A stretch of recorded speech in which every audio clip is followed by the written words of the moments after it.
This lecture is brought to you by CNCB Academy of Science and Technology. Visit us at cncbacademy.com. This is the second part of the lecture, Mathematical Physics for Ph.D. Entrance Exams Part 2. And I am Devashish Sanya. So let's get started. In this lecture, we will continue doing problems in mathematical physics. So this is the first problem. So the problem is we are given a matrix A given by 1, 2, 2, 1 in a space spanned by the basis vectors 1, 0 and 0, 1s. And if we now change the basis vectors to 1 by root 2, 1, 1 and 1 by root 2, 1 minus 1. So these are the new basis vectors. Then show that in the new representation A is given by this matrix. So we are saying, so this is the old basis vectors, so these are the new basis vectors. So with respect to the new basis vectors, this A will change. So what is the new form of A? So the claim is that this is the new form of it, we have to prove it. So how do we do it? So this is my new basis vector. So the new basis vector is written in terms of the old basis vector. So it is written as alpha 1 0 plus beta 0 1. And this is the another new basis vector, which is written as gamma 1 0 plus delta 0 1. So it's very easy to see that in this case alpha is equal to beta is equal to gamma has to be 1 by root 2 and delta has to be minus 1 by root 2. Fine. So now that we have this information, let's consider a vector x. So the vector has the components x1 and x2 in the old reference frame. That means in the old basis vectors. And the same vector has the components x1n and x2n in terms of the new basis vectors. Then there should be a relation connecting the old components and the new components. So what is that? So the old component is, so this is the old component. So this means x is x1 times 1 0 plus x2 times 0 1. That means the common vector. And here it means x1n times 1 by root 2 1 1 and x2n 1 by root 2 1 minus 1. Now we can write the new basis vectors in terms of the old basis vectors. So once we write that in terms of the old basis vectors, then we can compare x1, x2 with x1n and x2n. So the relation between them is given by a matrix T, and you can easily check. This is for you to check. Yes, this T matrix has this form: 1 by root 2, 1 by root 2, 1 by root 2 and minus 1 by root 2. Okay. So now let us consider the matrix A. So the matrix A transforms a vector x to a vector y. So this is in the old basis. So this is in the old basis vector. This representation is in the old basis vector. Now, if in terms of the new basis vector, it is yn is equal to an xn. So we know y in terms of new basis vector, in terms of the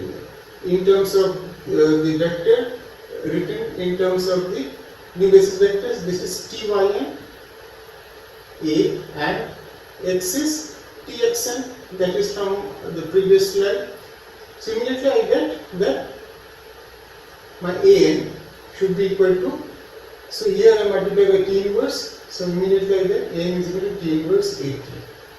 And so we know t we know T, we can find out T inverse, we know the old form of it, so we can find out what is the new form of T. Okay. So let us go to the next problem. So in the next problem, the problem is in the figure given below, D represents a device which can either be a conductor or an insulator with probability 1 minus P and P respectively. Then show that the probability of a non-zero current is 1 minus P whole to the power 4. That is, these are the devices D, D, D. This is also a device. So what is the probability? There is a non-zero current in the circuit. So this can only happen when this one is always a conductor and then all the three are conductors, or one is an insulator, other two are conductors, or two are insulators, one is a conductor. So under these three circumstances, we can have non-zero current in this circuit. Remember, this one has to always be a conductor. So the probability of conductor is 1 minus P and probability of insulator is P. So now just you have to check. So whatever I said is can be mathematically written like this. Okay, this is 3C2 and this is 3C1. And now satisfy yourself that this is correct, and if you simplify this, what you will get is 1 minus P whole to the power 4.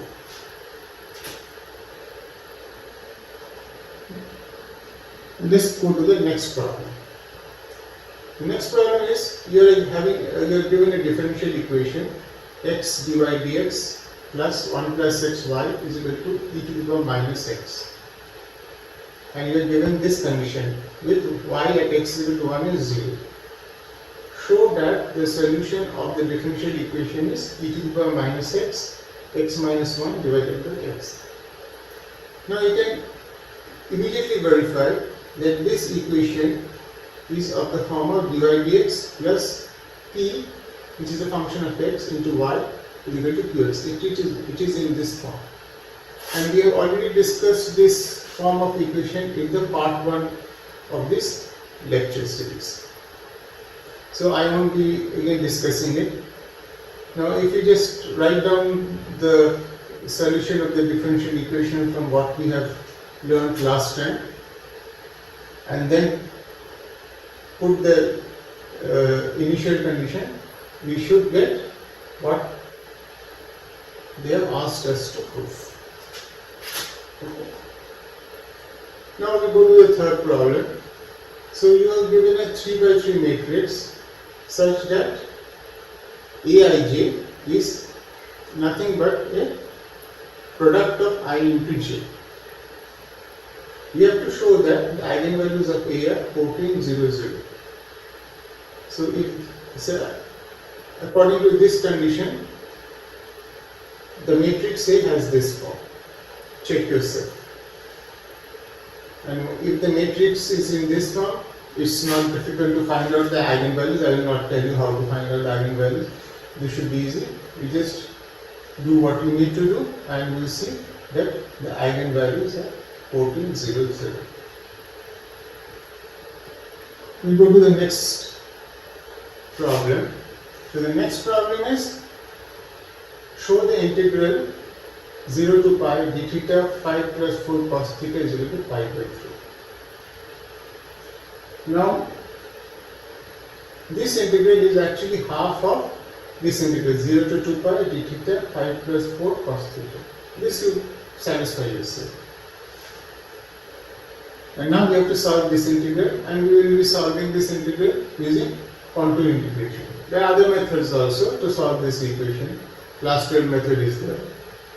But we won't be using that method, we will be using contour. So we will be using a contour integral around a unit circle. How?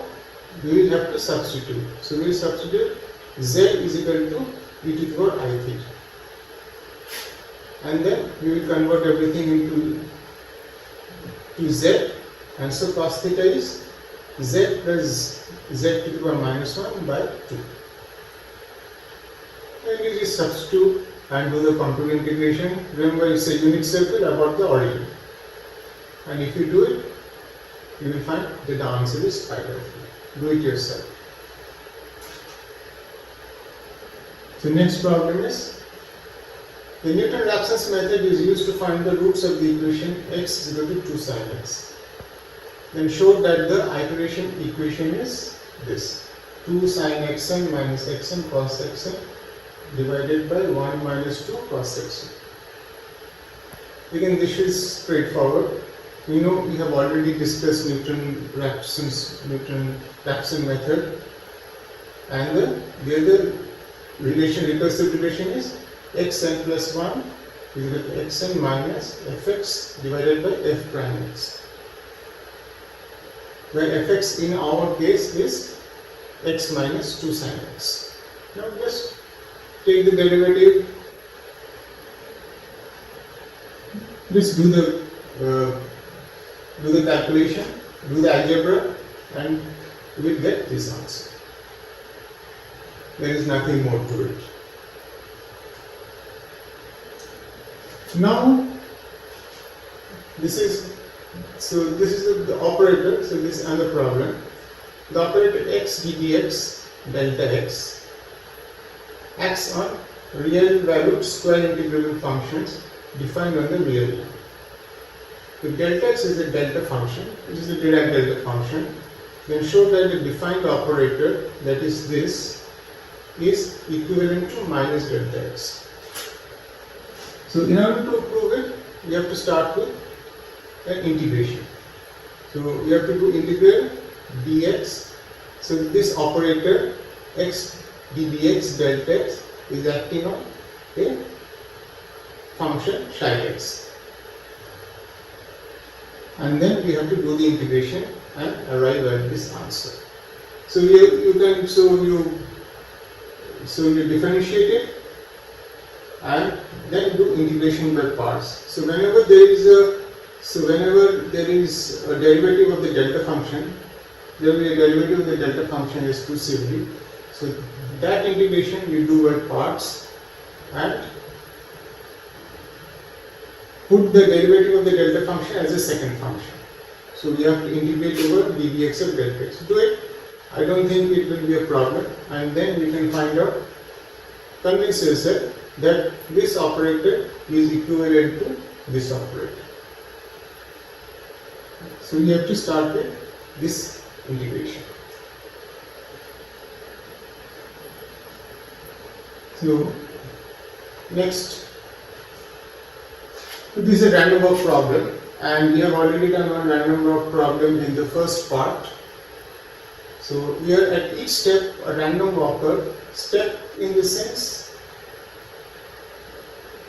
it may not be a no step or non-step. Why? At each step, a random walker either does not move, so that means it's not taking any step at all, with probability 1/4, or it moves to the right, or it moves to the left. So it moves to the right, or it moves to the left, each with probability 3/8. So instead of taking the step, it can be static, or it can move right, or it can move left, and the corresponding probability is given. So show that after n steps, so the random walker now takes n steps. The mean square displacement is √3/2 n delta. Okay. So what is mean square displacement? Remember, go to the first part of the lecture. There we have a random walk problem. So what you have to find out, so what is given here? So what is given here is t plus delta is 3/8. So it takes a step delta with 3/8. It takes a step minus delta with probability 3/8. And then it does not take any step with probability 1/2. So from this condition, you find out what is x average and what is x square average. Go back to part 1 and see how we have done, in case you are confused. So capital X is equal to, now the random walker takes n steps. So x equal to x1 plus xn. So from here find x and x square. Again go back to the part 1 of the lecture series. There is a very similar problem where we have done it. So this is simpler.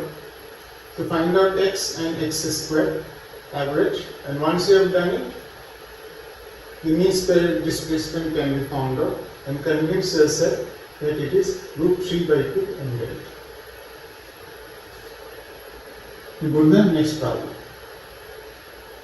So this is a problem on tensor.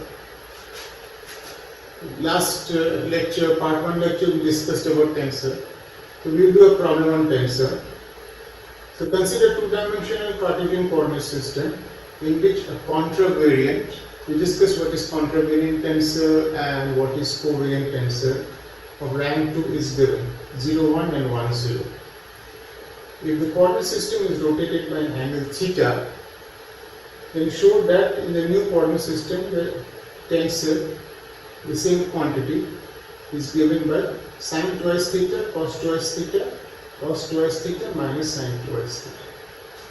That is, we have gone to a new coordinate system.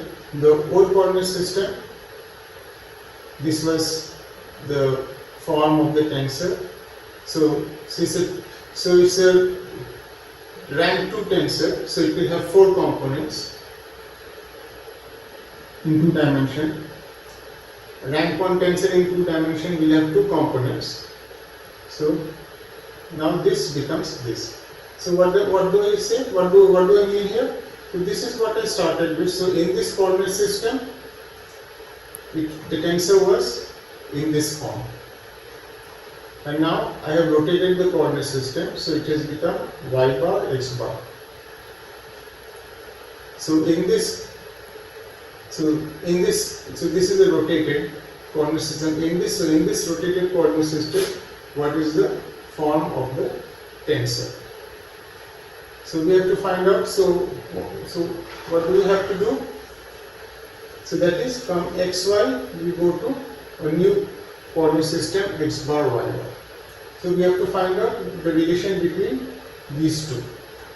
So how do I find out? So let us consider a vector. So this is a vector which in the new coordinate system is ix plus jy in the old coordinate system, that is before rotation.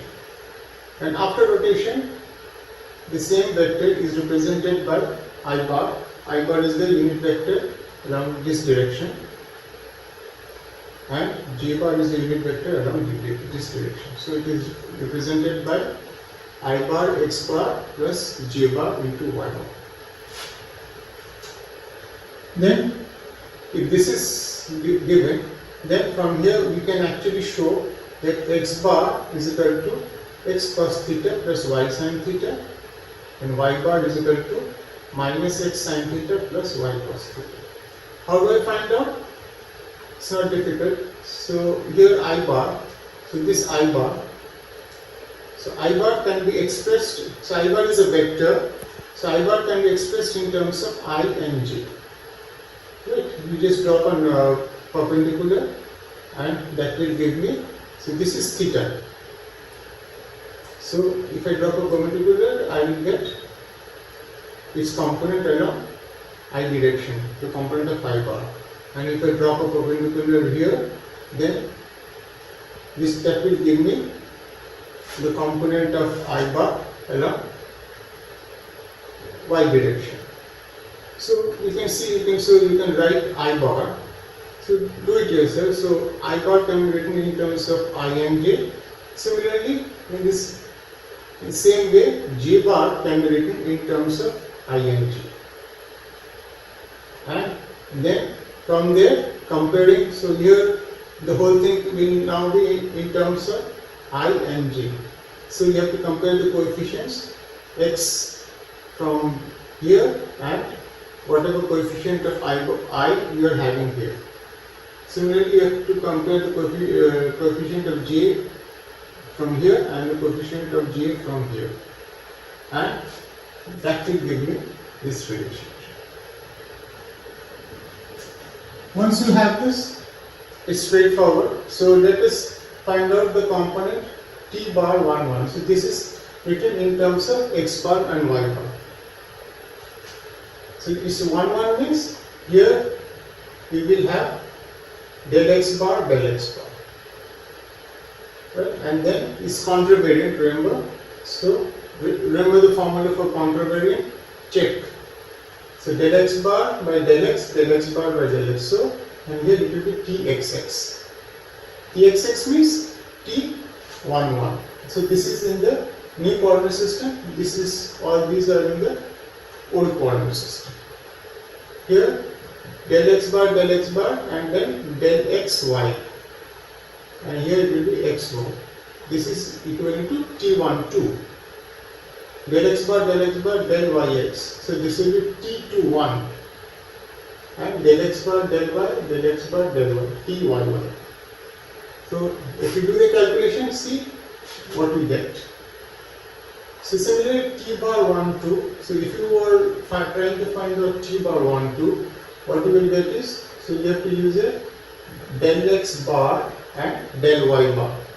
And there is, so del x bar, del y bar, del x bar, del y bar, del x bar, del y bar, and then the rest is similar. And check. So we find out t bar 1 1. So t bar 1 1 I have done.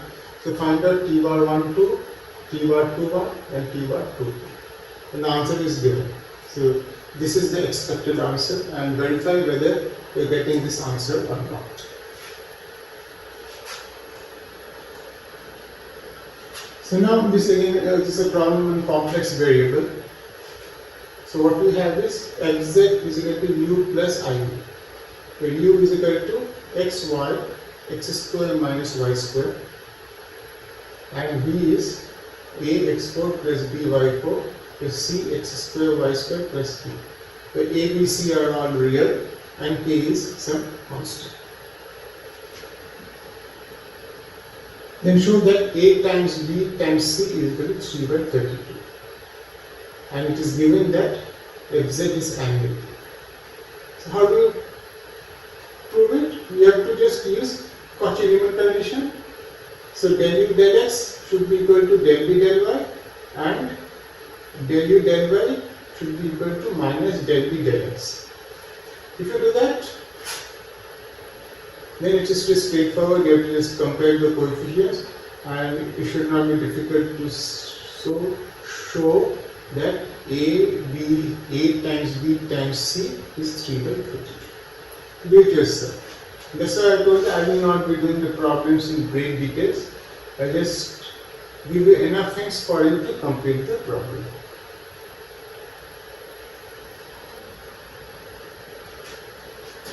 This is again a problem on complex variable. So this is fz is equal to z square sin z divided by z minus pi 4. And you have to show that the residue at z is equal to pi is minus 1 plus pi squared by 6. So one way of doing it is substitute z minus pi is equal to t, and then write z in terms of t and expand. So you will get a Lorentz expansion, and from there you find out the coefficient of 1 by t, and it should be this one. We go to the next problem. So this is the vector field V consisting of velocities of points on a thin horizontal disk of radius r is equal to 2 meters. Moving anti-clockwise with a frequency omega, which is 2 radians per second about an axis passing through the center. So the vector field V is the vector field of, so a disk is rotating with omega 2 radians per second, and the radius of the disk is 2 meters. And V is the velocity of all the particles that are on the disk. Now it is given modulus of V vector is V, and r and theta are polar coordinates. Then show the following. Gradient of V is equal to 2 r cap. R cap is the unit vector,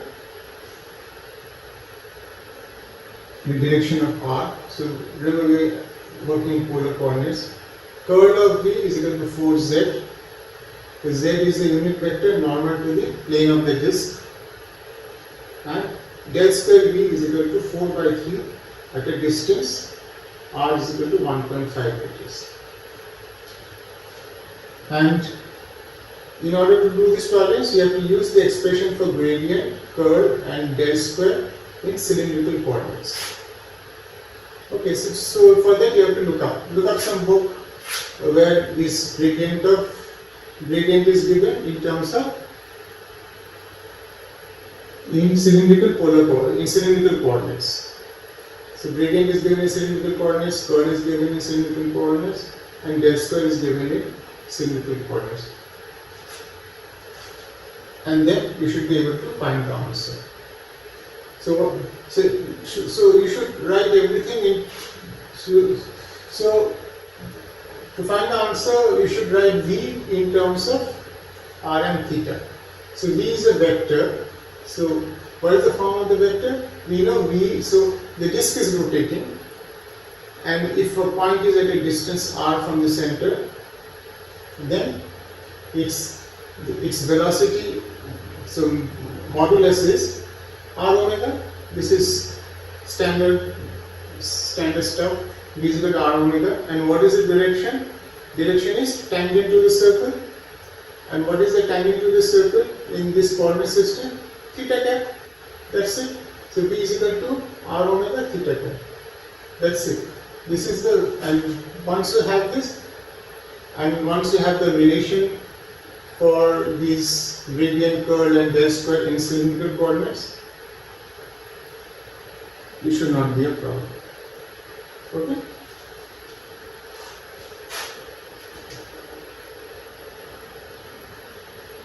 So let's go to the next problem.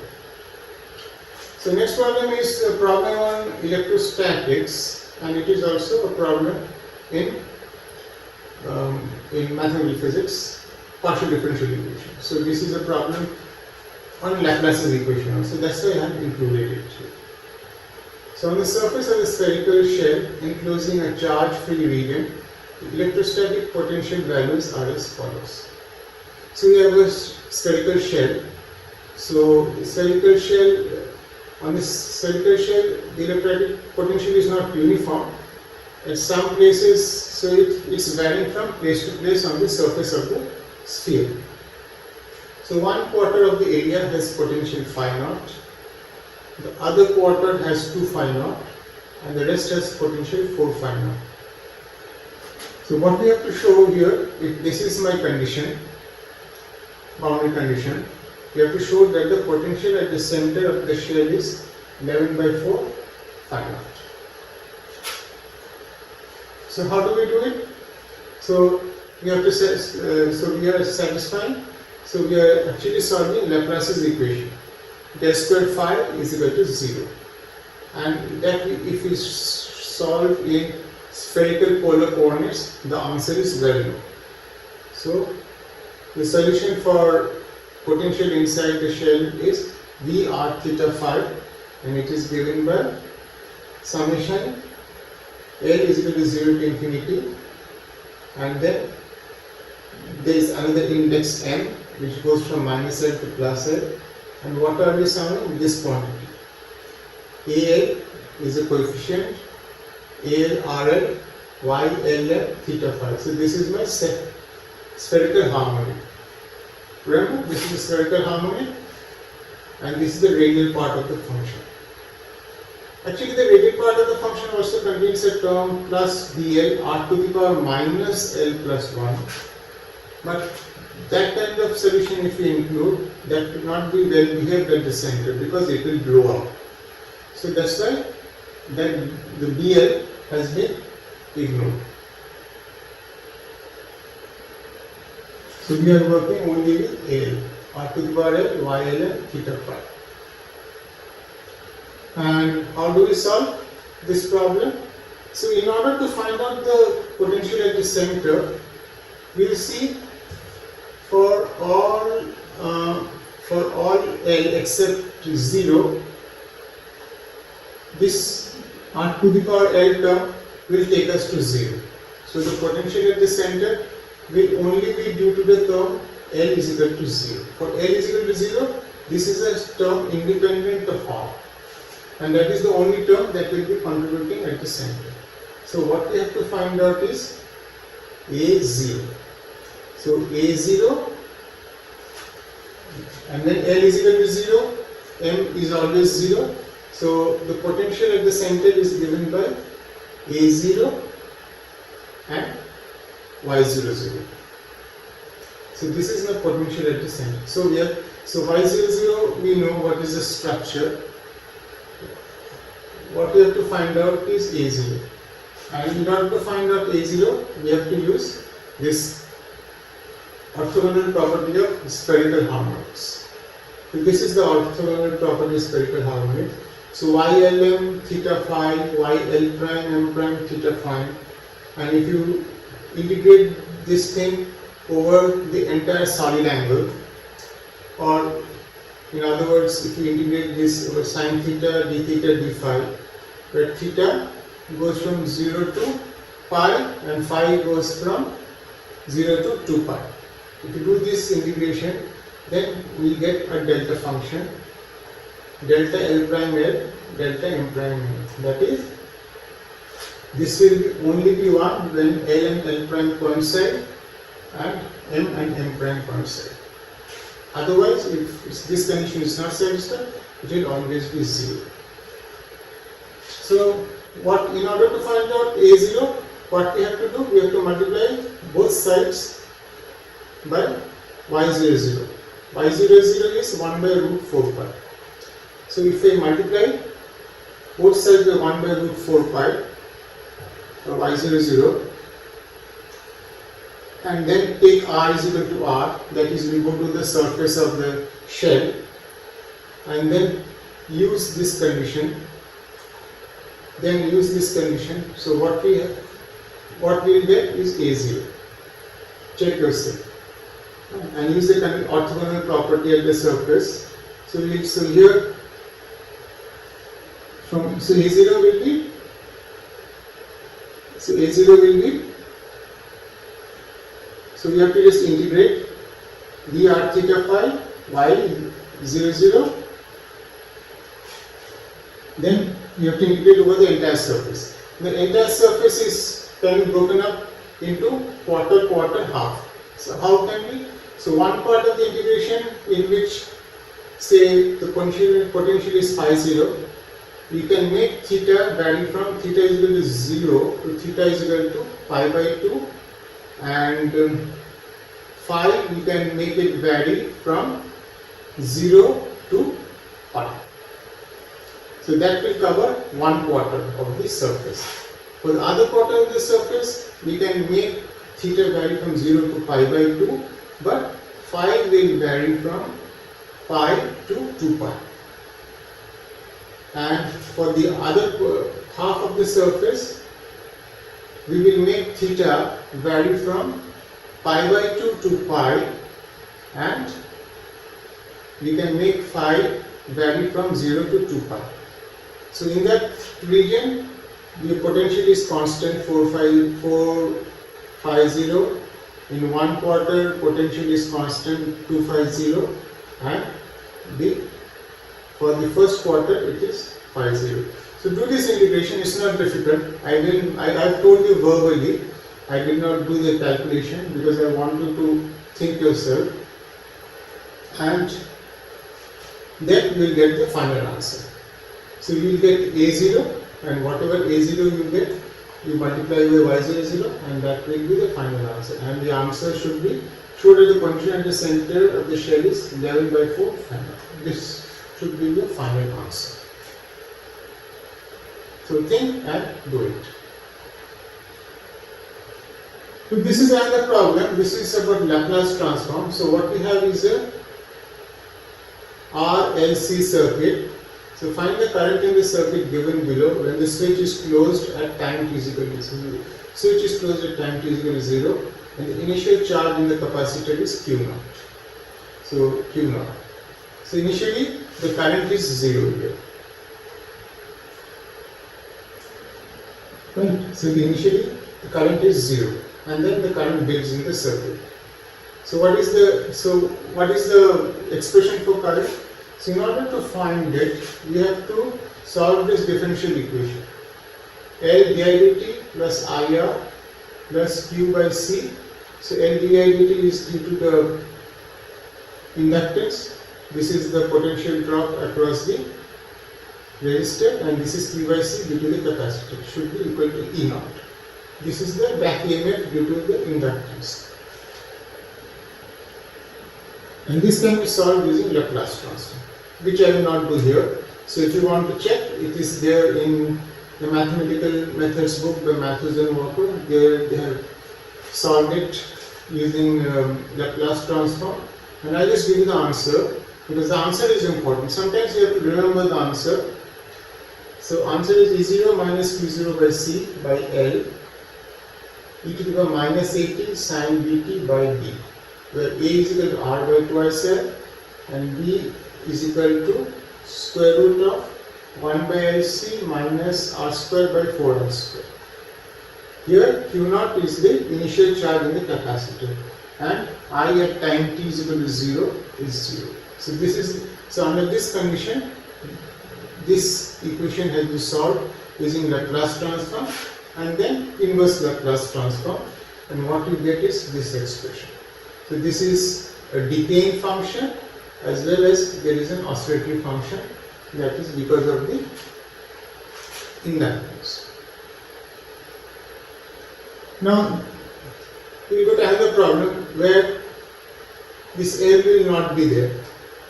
So it's a problem consisting only of a voltage supplier, a resistance and the charge. So no L will be there. Next problem. So this is a problem. So if in the previous problem L is equal to 0 and your battery is 10 volts and R is equal to 47 kilo ohms and C is equal to 10 microfarad and the initial charge in the capacitor is 0. Show that the work done by the battery in charging the capacitor to the full limit is 10 to the minus 3. Again, you have to solve the same equation, but in order to find the current, but here this term will not be there. So IR plus Q by C is equal to E0. If you differentiate this, you will get di dt R plus dq dt by C. dq dt is I, so I by C is equal to E0, which I by C is equal to 0, which you can easily solve. This is a trivial integration, trivial differential integration which you can solve. And here the initial condition for current will not be 0 because there is no L. Since there is no L, there is nothing to prevent the current from immediately taking a finite value. So in this problem, the initial current itself will be E0 by R. That is the maximum possible current that can be there, and from there it starts decreasing till the capacitor completely gets charged. So you can, so here I will be E0 by R e to the minus t by RC. So the question is, what is the work done by the battery? So the work done by the battery will be like the amount of energy that will be dissipated in the resistor plus the energy that will be stored in the capacitor finally. So to find the amount of energy that will be dissipated, you have to do this integral 0 to infinity I square R dt. Do it, and then this is, we know that if the capacitor is C and the voltage across the capacitor is V0, then the energy that is there in the capacitor is half C E0 square. I think it's correct.